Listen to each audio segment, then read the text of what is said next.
Many countries in the North count their assets in the mineral resources that are beneath the African soil.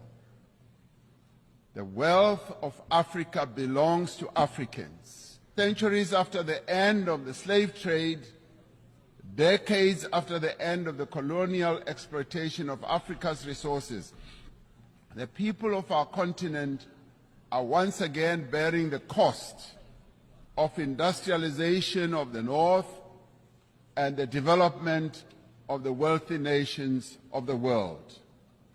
This is a price that the people of Africa are no longer prepared to pay. Many countries in the North count their assets in the mineral resources that are beneath the African soil. The wealth of Africa belongs to Africans.